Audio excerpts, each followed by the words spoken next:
નમસ્તે મિત્રો, મારી ચેનલમાં આપનું ફરીવાર સ્વાગત છે। આ વાર્તા મારી અને મારા દિયર વચ્ચેની છે। મારા દિયર છે જે બહાર હોસ્ટેલમાં રહીને ભણે છે। જ્યારે તે સ્કૂલમાં રજા હોય છે ત્યારે તે ઘરે આવે છે અને ઘરે આવ્યા પછી અમે બંને ખૂબ મજા કરીએ છીએ।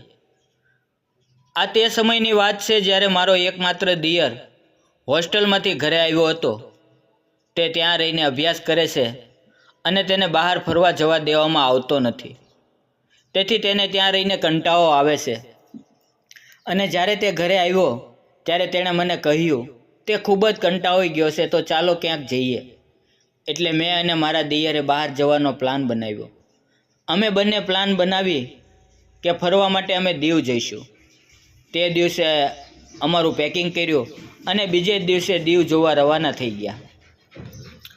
અને દીવ ગયા ત્યારે તેની હોટલમાં એક રૂમ ભાડે લીધો, પણ મને ખબર ન હતી મારો દિયર મને તેની પત્ની બનાવીને લઈ જશે। પછી તમે આગળ સમજી શકો છો, તો ચાલો આગળ વધીએ। મારું નામ સાધના છે। મારા લગ્ન ખૂબ જ અમીર પરિવારમાં થયા છે। મારા પતિ મોટા વ્યાપારી છે। તે હંમેશા પોતાના વ્યવસાયના સંબંધમાં બીજા શહેરમાં કે વિદેશમાં રહે છે। લગ્નને 1 વર્ષ વીતી ગયું, છતાં મને કોઈ પુત્ર થયું નહીં, એટલે હું ખૂબ જ દુઃખી હતી। તેણે મારી જરાય સંભાળ લીધી નહોતી। તે મારી સાથે બહુ ઓછા રહેતા હતા। મોટા ભાગના સમયમાં પોતાના કામમાં જ પસાર કરતા હતા ને મારા દિયરને મારો પોતાનો જ માન્યો અને તેને સારું ભણાવ્યો, સારા સંસ્કાર આપ્યા। થોડા સમય તે મારી સાથે રહ્યો અને પછી તે હોસ્ટેલમાં રહેવા જતો રહ્યો। હવે હું ઘરમાં સાવ એકલી હતી, એના કારણે મને એકલતા ડંખવા લાગી। મારો દિયર મને ફોન કરીને મારી ખબર પૂછતો, પણ મારા પતિ તો મને ક્યારેય પણ ફોન ન કરતા। હવે મને એવું લાગવા માંડ્યું હતું કે મારા પતિએ બીજા કોઈ સાથે લગ્ન કરી લીધા છે, પણ મેં ક્યારેય આ વાત કોઈને કહી નહીં। મારો દિયર તેને ભાઈ પ્રત્યે કોઈ કડવાશ અનુભવે નહીં અને તે કોઈ પણ પ્રકારની ચિંતા કર્યા વગર પોતાનો અભ્યાસ પૂરો કરે અને ઝડપથી ઘરે પાછો આવે, તેથી હું શાંતિથી બધું સહન કરી રહી હતી। મિત્રો, ધીમે ધીમે સમય વીતતો ગયો અને મારી તબિયત સારી નહોતી રહેતી। મારી બીમારીનું કારણ મારી એકલતા હતી। મારી એકલતા મને ખાઈ રહી હતી। મેં ડૉક્ટરને બતાવ્યું તો તેણે કહ્યું કે તમે કોઈ એવી વ્યક્તિની જરૂર છે જે તમારી સાથે રહી શકે અને તમારી સંભાળ રાખી શકે, તમને હંમેશા ખુશ રાખી શકે।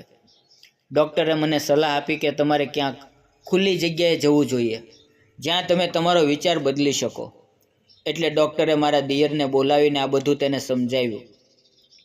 બીજે દિવસે મારો દિયર હોસ્ટેલથી ઘરે આવ્યો। તે વખતે ગરમીની રજાઓ ચાલી રહી હતી। તે થોડા દિવસ મારી સાથે રહેવા માટે આવી ગયો અને અચાનક તે બોલ્યો, ભાભી, ચાલો તમારી વસ્તુઓ પેક કરો, આપણે બંને દીવ જઈએ। હું ના પાડી રહી હતી, પણ તે પોતાના નિર્ણય ઉપર મક્કમ હતો અને કહ્યું કે ડૉક્ટરે તમને કહ્યું છે જો તમે બહાર જશો તો તમે સારું લાગશે, અને હા, તમારા માટે સારા કપડાં પેક કરજો જેવા તમે લગ્ન પહેલાં પહેરતા હતા, જેથી તમારી જૂની યાદો તાજી થઈ જશે। મારા સારા કપડાં પેક કર્યા। અમારી બસ રાતે 11 વાગ્યાની હતી। બીજે દિવસે અમે દીવ પહોંચી ગયા। ક્યાંક હોટલમાં અમે રૂમ બુક કર્યો અને મારો દિયર ફ્રેશ થયો। મેં સાડી પહેરી હતી એટલે મારા દિયરે કહ્યું, આ શું છે ભાભી? આને બદલે તમે લાવેલા બીજા ડ્રેસ પહેરો। હું જોવા માંગુ છું કે તમે કેવા દેખાવશો। પછી જ્યારે મેં બીજો ડ્રેસ પહેર્યો ત્યારે મારા દિયરે મને જોતાની સાથે જ કહેવાનું શરૂ કર્યું, ભાભી, તમે ખૂબ જ સરસ દેખાઈ રહ્યા છો। મિત્રો, મારો દિયર મને ખુશ કરવાનો પ્રયત્ન કરી રહ્યો હતો। તે મને મોજ કરવા માટે દીવના દરિયા ઉપર લઈ ગયો। બસની મુસાફરી કરીને હું થાકી ગઈ હતી। મેં કહ્યું, ચાલ હવે થોડો આરામ કરી લઈએ।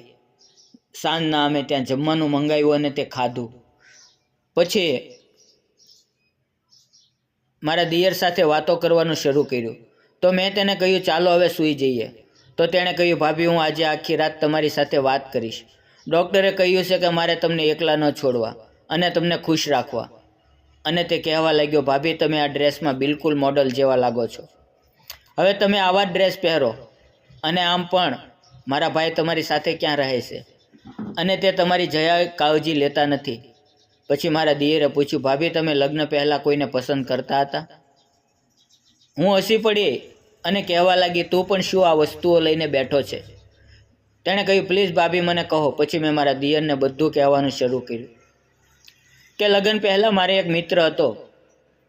તેણે પૂછ્યું, તે માત્ર મિત્ર હતો કે તેનાથી વધારે કંઈ? મેં તેને કહ્યું, તે પણ મારી સાથે તારી જેમ ખાવા પીવાની વાતો કરતો અને હંમેશા મને ખુશ રાખતો અને કહેતો કે તું આમ જ સારી લાગા છો. મેં કહ્યું, આ બધું છોડ, આ બધી જૂની વાત છે. પછી મારો દિયર કહેવા લાગ્યો, આજથી હું તમારો સારો મિત્ર છું. તમે મારી સાથે દરેક વાત શેર કરી શકો છો. હવે મારી ખુશીની સીમા રહી નહીં. મેં મારા દિયરના ખંભા પર માથું મૂકીને રડવા લાગી.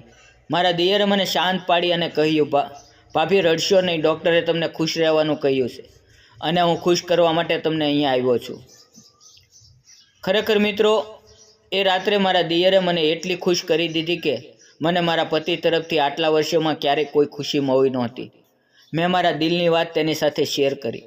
હવે મારી તબિયત બિલકુલ ઠીક છે. બીજે દિવસે અમે હોટલના સ્વિમિંગ પુલમાં ગયા. ખરેખર તે દિવસ હું મારા દિયર સાથે ખૂબ જ ખુશ હતી અને મને ખુશ રાખવામાં મારો દિયર મને પૂરેપૂરો સાથ આપતો હતો. મેં મારા દિયરને પૂછ્યું, તારે કોઈ ગર્લફ્રેન્ડ છે? તો તેણે કહ્યું, હા છે, પણ તમારા જેટલી તે મારી સાથે નજીક નથી. તેણે મને તેના મિત્રએ બધી વાત કરી અને તેણે કહ્યું, હવે મારે થોડો સમય જ ભણવાનું છે. પછી આપણે 1 મહિનામાં રોજ કોઈને કોઈ જગ્યાએ ફરવા જઈશું. તમે ટેન્શન ના લ્યો, હું તમને લઈ જઈશ અને તમને હંમેશા ખુશ રાખીશ. તેણે કહ્યું, મને ફક્ત મારા પતિ ખુશ રાખી શકે છે. શું તું મને તેની જેમ ખુશ રાખીશ? મારી આટલી વાત એ સમજી ગયો અને પછી તેણે મને કોઈ પણ વસ્તુની કમી રહેવા નથી દીધી. મિત્રો, વિડીયો પસંદ આવ્યો હોય તો વિડીયોને લાઇક અને ચેનલને સબસ્ક્રાઈબ જરૂર કરજો. ફરી મળશું આવતીકાલે. ત્યાં સુધી આવજો. અને વિડીયોમાં આવેલા નામ, પાત્ર અને ઘટના કાલ્પનિક હતા. તેનો કોઈ પણ વ્યક્તિ સાથે સંબંધ નથી.